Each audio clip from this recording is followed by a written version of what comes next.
Head to South Sudan because citizens in the country have expressed their concern over the depreciation of the local currency and rise in food commodity prices.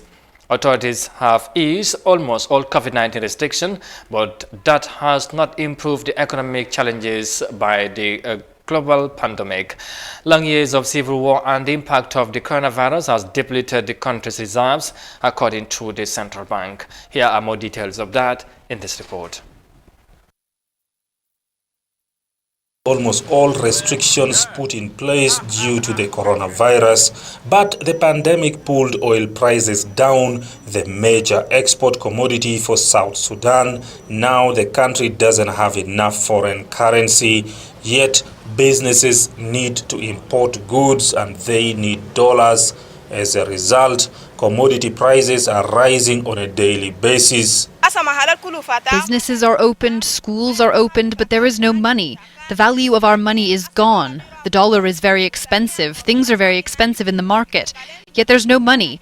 It's as if we are still in a lockdown. There is no money. The government should have control over the market and prices. Everything's very expensive. When you ask why it's like that, people say it's because of the coronavirus. Prices are not reducing and we are suffering. Just have a look at these newspapers. The price has gone up and many people are not buying. Money that used to buy 3 newspapers can now buy 1. Things are tough and I don't see a better future soon. Parts of the country that normally produce food are experiencing the worst flooding the country has ever witnessed. In the capital, Juba, some businesses are now closing their doors. The Central Bank of South Sudan says its reserves have been depleted due to long years of civil war and the pandemic. President Salva Kiir appointed a new finance minister and a new head of the country's revenue authority to try and find a solution for the ailing economy.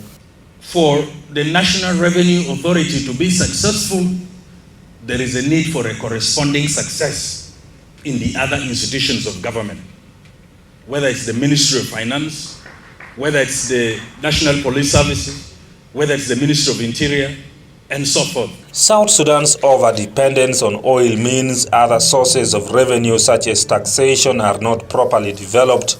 The country's revenue authority is only a year old and it is overwhelmed with demand to generate the required funds.